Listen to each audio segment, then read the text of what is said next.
Molt bones i benvinguts a un nou vídeo d'aquest canal. Avui parlarem d'un dels esdeveniments dinàstics que més va marcar la política i, sobretot, els enfrontaments militars durant el segle XIX a l'estat espanyol. De fet, estem parlant d'una de les reivindicacions més llargues d'una família al tron d'un país. Ni més ni menys que gairebé 200 anys reclamant ser els legítims reis d'Espanya. Un conflicte que va tenir un enorme arrelament i influència a Catalunya. Avui parlem de les guerres carlines. Abans de començar, recordar el que diem sempre. Aquí fem divulgació, no és un programa acadèmic. Tot i que intentem que la informació que donem sigui certa, passem pels temes de manera relativament superficial, sobretot per intentar donar-vos un marc general que us permeti entendre el tema, despertar la vostra curiositat i animar-vos a consultar fonts que són molt més profundes que nosaltres. I en segon lloc, recordar també que ens encanten els vostres comentaris. Per tant, si voleu fer alguna aportació sobre les coses de les quals parlem, o bé voleu recomanar-nos altres fonts que podem consultar, estarem encantats de llegir-vos. I també ens encanta, per cert, que ens proposeu idees per futurs vídeos. De fet, aquest va sorgir a proposta d'un dels nostres primers seguidors. No m'allargo més. Som-hi!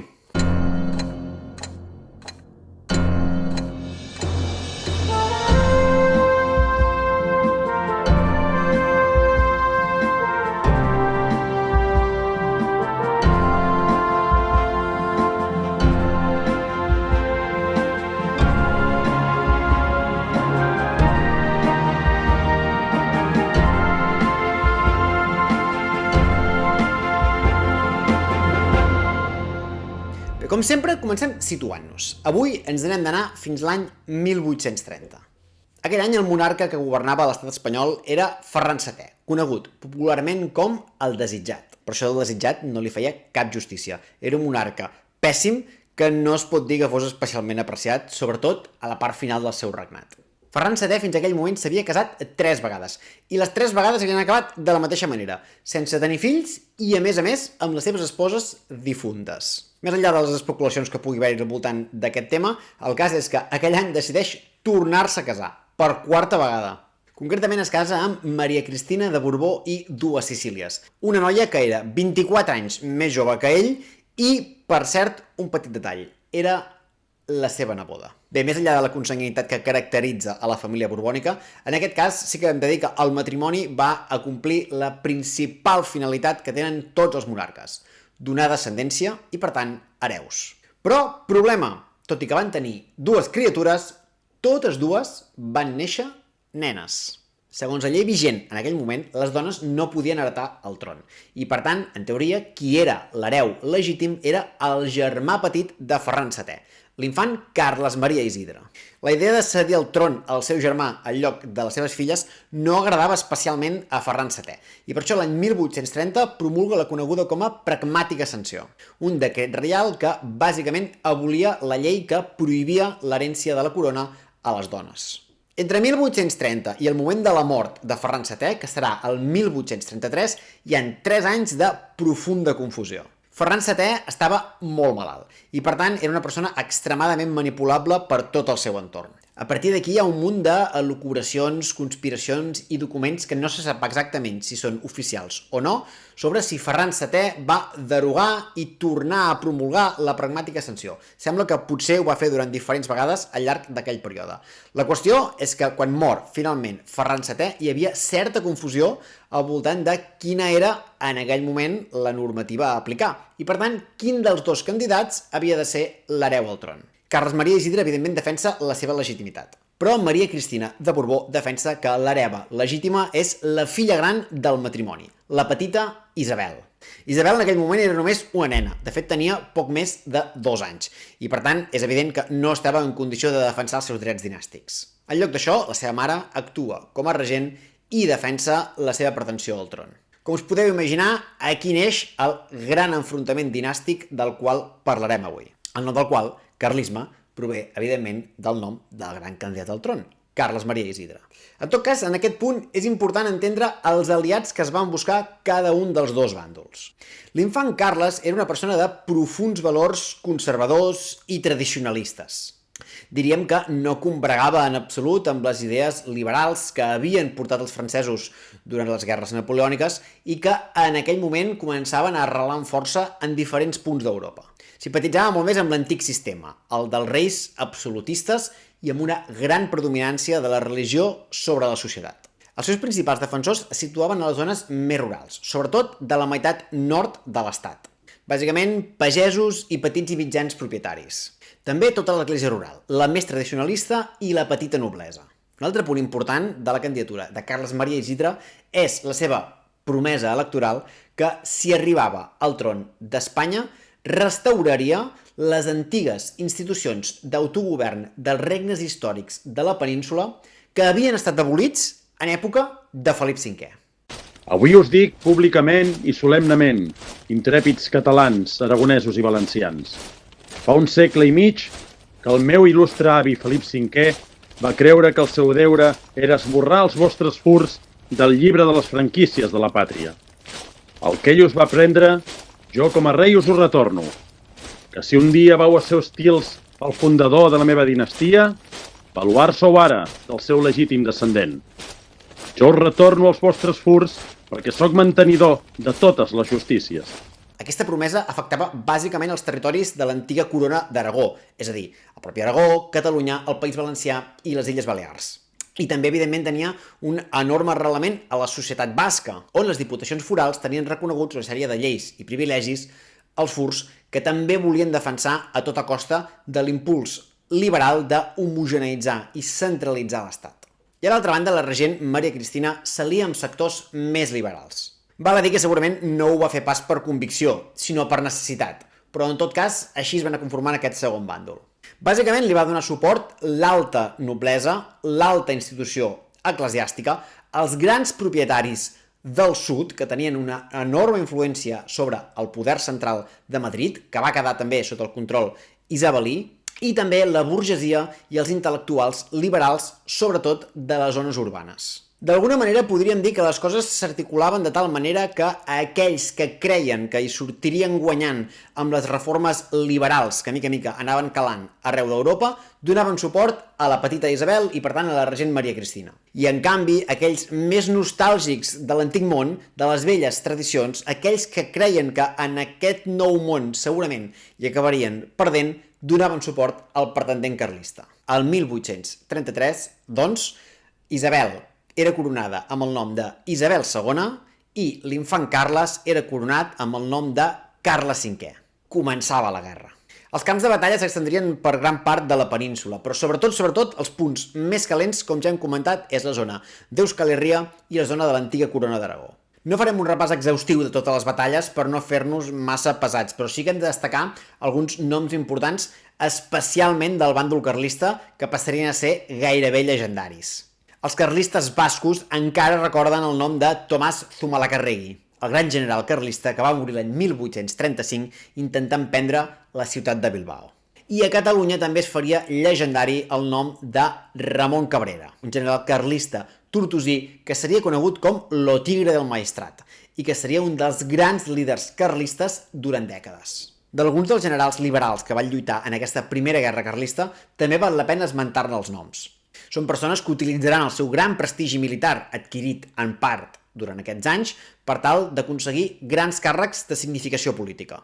Estem parlant de Baldomero Espartero, Leopoldo O'Donnell o Ramon Maria Narváez, que tots ells, en un moment o altre, i amb major o menor fortuna, al llarg de les següents dècades, acabarien governant Espanya.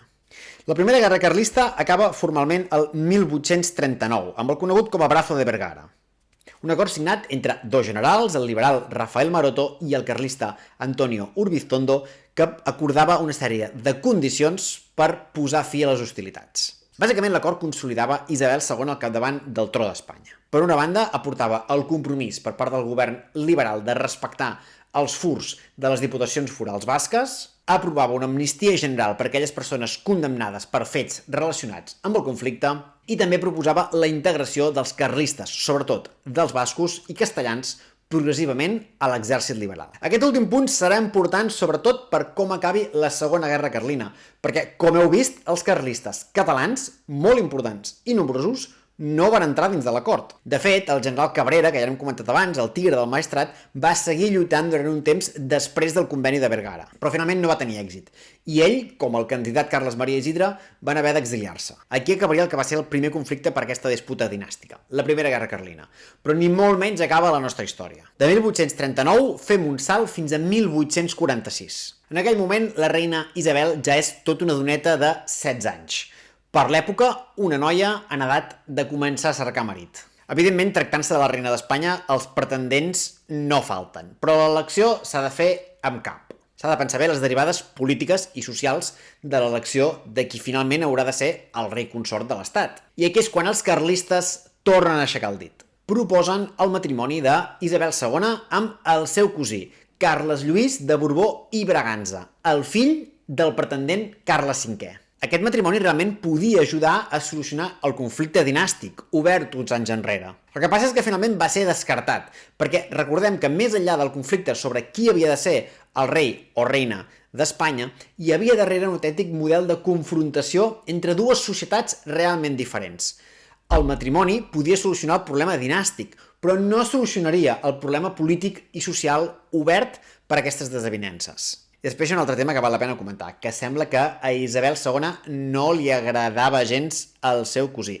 El trobava lleig i algunes fonts diuen que estràbic, cosa que li desagradava especialment. El cas és que li dona carbassa, i això evidentment enerva profundament els carlistes i torna a encendre els seus ànims. Aquest fet serà un dels desencadenants de la Segona Guerra Carlista. En realitat aquesta guerra es circumscriu bàsicament al territori de Catalunya, on és coneguda com la Guerra dels Matiners.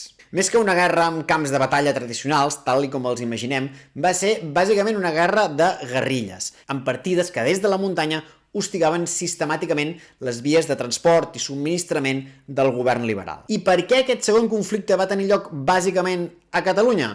Doncs per una sèrie de motius. Un ja l'hem vist abans, les carbasses d'Isabel II al seu cosí, Carles Lluís, que per cert, arrel del conflicte, començarà a ser conegut pels carlistes amb el nom legitimista de Carles VI. L'altre va ser també les males collides que hi va haver en aquells anys, cosa que va generar problemes econòmics molt importants a una part significativa de la població i, per tant, un malestar que es traduïa també en inestabilitat política. Però aquests dos elements podrien afectar el conjunt de l'Estat.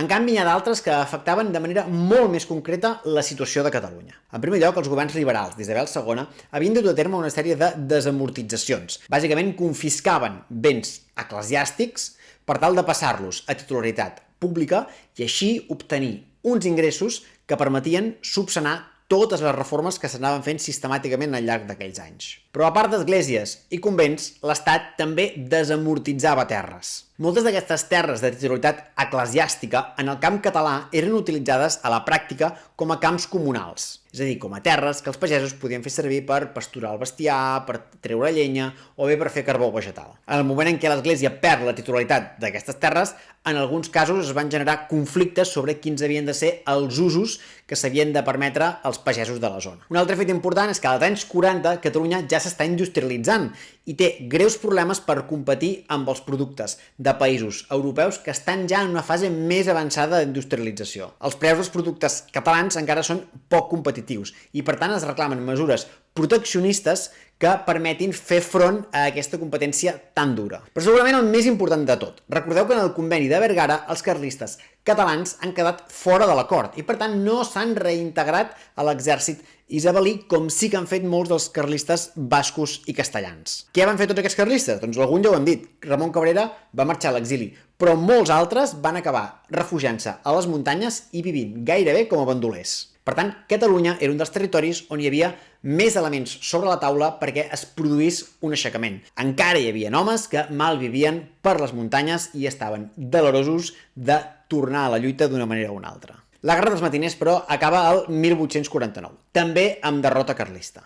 El general Cabrera, per cert, va tornar al Principat durant aquest conflicte, però va ser derrotat i va haver de tornar-se a exiliar per segona vegada. L'anècdota curiosa és que aquest segon exili va ser al Regne Unit, on es va casar amb una anglesa, Mary Ann Richards, que era anglicana, cosa que, evidentment, no va agradar gens a les autoritats carlistes, que eren extremadament catòliques. Aquest segurament va ser un dels motius, no l'únic, pel qual Cabrera va acabar la seva carrera allunyat de tots els lideratges carlistes. I finalment el tercer i últim gran conflicte carlista va començar el 1872. Bàsicament va aprofitar la inestabilitat política fruit de la revolució de 1868, que havia derrocat a la reina Isabel II. No obstant, el monarca que va substituir Isabel II no va ser un carlista. Va ser Amadeu I de Savoia, que tampoc va durar gaire, i després d'ell va arribar la Primera República. Tot això va ser aprofitat pels carlistes per tal d'intentar tornar a imposar un dels seus candidats. Era el net del primer dels candidats, el Carles Maria Isidre de 1833, que serà conegut amb el nom legitimista de Carles VII. Aquest conflicte va tornar a tenir un abast molt més estatal, més similar a la Primera Guerra Carlina que no pas a la Segona. En 1874 cau la Primera República, però qui recupera el tron és Alfons XII, el fill d'Isabel II. I és precisament sota el regnat d'Alfons XII que 2 anys després, el 1876, aconsegueixen derrotar per tercera i última vegada les tropes carlines. I aquí sí que podríem dir que les guerres carlines acaben formalment com a tal. Però compte, perquè val la pena remarcar que el carlisme com a tal no acaba. Després d'aquesta tercera derrota van seguir reivindicant la legitimitat de la seva branca de la família Borbó. De fet, els carlistes encara al llarg del segle XX tindrien protagonisme en certs moments molt puntuals. El més important segurament va ser durant la Guerra Civil, on es van significar molt clarament a favor del bàndol franquista. I fins i tot durant el franquisme, en el moment en què Franco havia de designar qui seria el seu successor després de la seva mort, els carlistes van intentar-lo convèncer que no designés el príncep Joan Carles, que després seria Joan Carles I, sinó que designés el seu candidat al tron, que en aquell moment era Carles Hug de Borbó-Parma, que hauria regnat amb el nom legitimista de Carles Hug I. I encara més enllà d'això, malgrat la coronació de Joan Carles I i després dels seus descendents, ells van seguir reivindicant la seva legitimitat. Carles Hug va morir l'any 2010, però avui en dia encara hi ha un candidat carlista formal que aspira al tron d'Espanya. L'actual hereu de la nissaga és Carles Xavier de Borbó-Parma i Orange-Nassau, que regnaria amb el nom legitimista de Carles Xavier I. Actualment viu als Països Baixos, però des d'allà segueix reivindicant els seus drets dinàstics. En resum, doncs, el carlisme ha estat durant gairebé 200 anys defensant la seva causa. Es pot estar d'acord o no amb les idees que defensen, però en tot cas el que no es pot negar és que persistència no els hi falta. I bé, creus que algun dia veurem un candidat carlista al tron espanyol o que és una de les causes perdudes i romàntiques que ens deixa la història? Esperem veure la teva opinió en els comentaris i sobretot recorda que aquest programa l'hem fet perquè un dels nostres primers subscriptors ens va proposar aquest tema. Si tu també tens temes per proposar-nos, no dubtis a deixar-nos-els. Esperem que t'hagi agradat i ens veiem molt aviat. Fins la propera!